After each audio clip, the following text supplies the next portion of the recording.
Abusia asamabo. Say Nigeria phone toko ya sorry dindindin wo mukuromi. Me say enye easy kura na pawani ko hwade. Omu dwane omu na simblika abagana na enye me nwanwa se be kakra Nigeria for ba bedi yen Ghana nsu. Misramo. Mumie ko hwe ni yetwagu. Look at all these people. Look at all these people. They are running away from the northern part of Nigeria. Where are they going? Because Chad has closed its borders against them.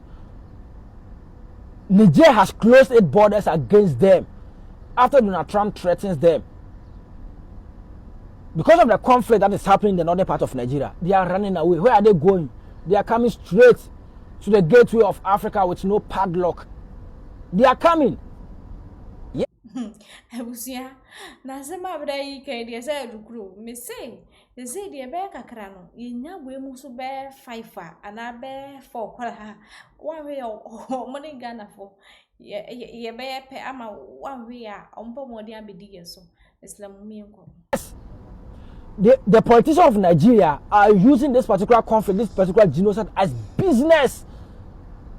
And then now they are finding a place to dump their refugees.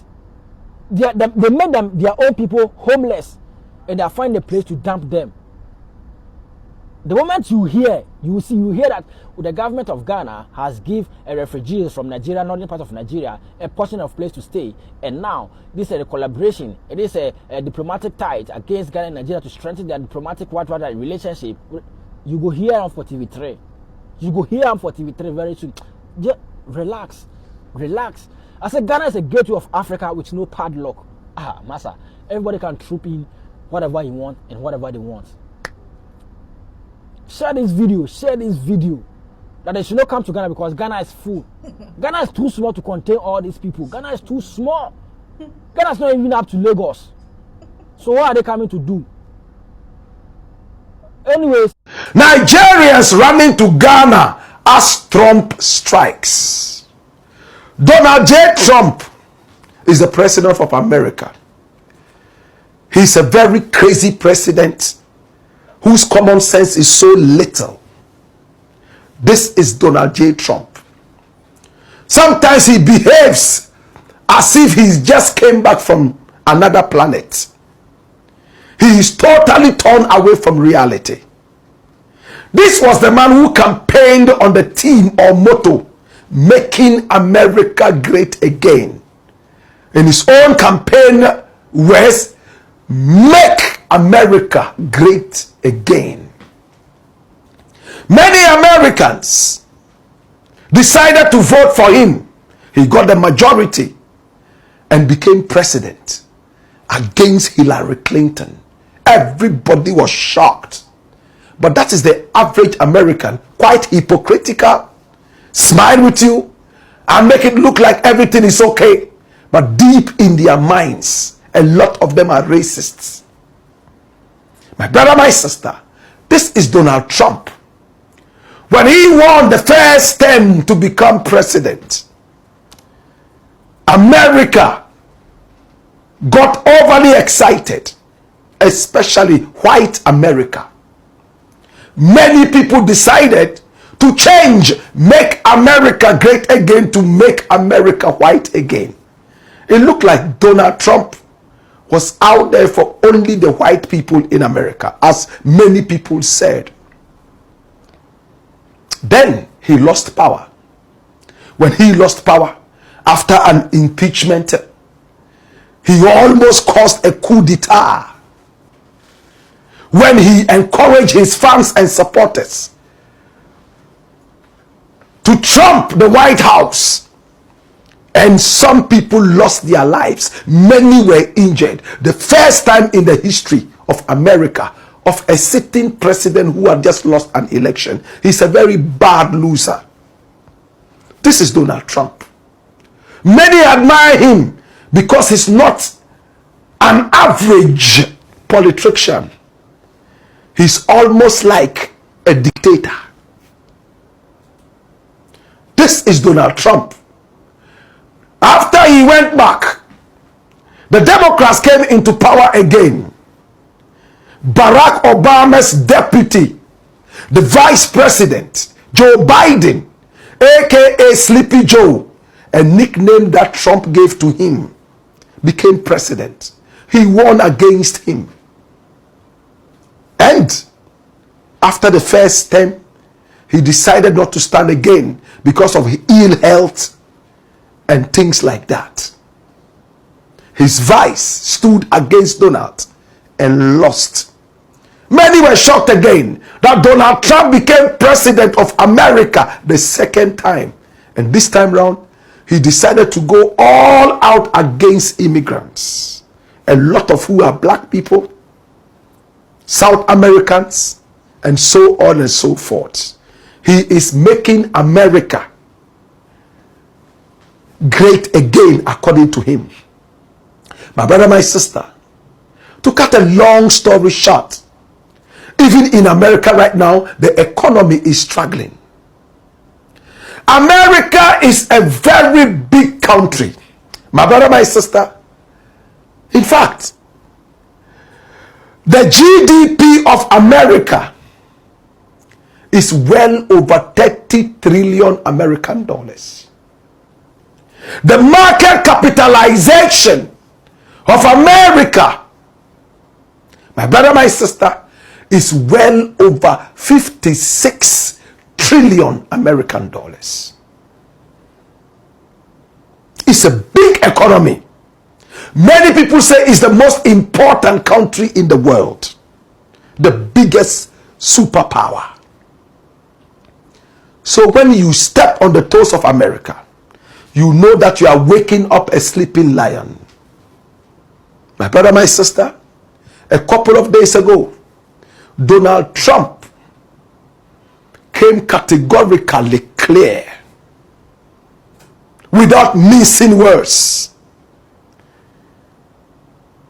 unequivocally telling the whole world that he is going to march into Nigeria and do things to Nigeria in his own ways.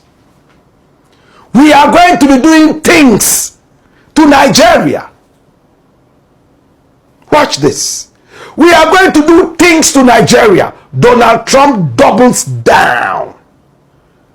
Read the story and watch. He says the president of the United States, Donald Trump, has doubled down on his threats of military action in Nigeria over what he has described as the killing of Christians by Islamic extremists. And in his own words, what did he say? We are going to do things to Nigeria that Nigeria is not going to be happy about. And we may very well go into that now disgraced country, guns blazing, to completely wipe out the Islamic terrorists who are committing these horrible, horrible atrocities. Dash. What did Trump say as captured by the lenses of White House cameras? Watch this. We're going to do things to Nigeria that Nigeria is not going to be happy about and may very well go into that now disgraced country, guns a-blazing, to completely wipe out the Islamic terrorists who are committing these horrible, horrible atrocities. I'm hereby instructing our Department of War to prepare for possible action. If we attack, it will be fast, vicious, and sweet, just like the terrorist thugs attack our cherished Christians. These are Wow. He said the attack will be terrible, swift, and sweet. And Nigeria will not be happy. And Nigeria shall tremble and tremor. He said it's going to be military action. And he didn't end there. He has asked the military in America to be ready. And he has tasked those in charge to investigate and return to him as soon as now, in his own words. Watch him. Christianity is facing an existential threat in Nigeria. Thousands and thousands of Christians are being killed. Radical Islamists are responsible for this mass slaughter. I am hereby making Nigeria a country of particular concern. That's a legal definition. When the Christians or any such group is slaughtered, like is happening in Nigeria, 3,100 versus 4,476 worldwide. What horrible numbers.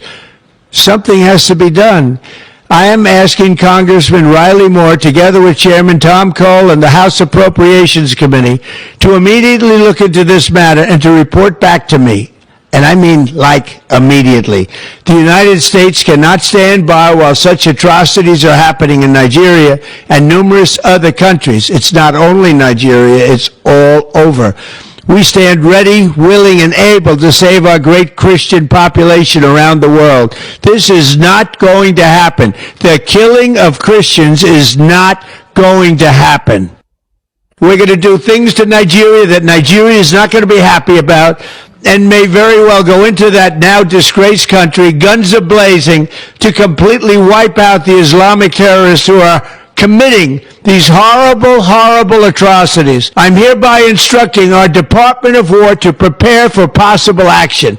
If we attack, it will be fast, vicious, and sweet, just like the terrorist thugs attack our cherished Christians.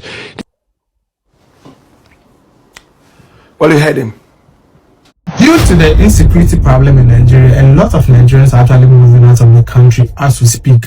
A video coming from some of their airports suggests that most of them are actually leaving the country for fear of their lives, and the fact that, in the northern part of the country, there's insurgents and acts of terrorism. Most of these people leaving the country are not actually leaving Nigeria to either the UK or the US, right? They are coming into other African countries, and from what we are hearing, most of them are coming into Ghana. Because of the English that we speak, it makes sense for them not to go to Cameroon, for them not to go to Benin, for them not to go to Togo, but for them to come straight into Ghana. Now, one thing that is actually helping them to actually come into Ghana and get infiltrated into the population is because of the Hausa language. Now, if you go to Nigeria, most of us focus on the Yoruba and the Igbos, right? But the predominant language or ethnic group in Nigeria is actually the Hausas. They form about 30 to 35% of the population, right?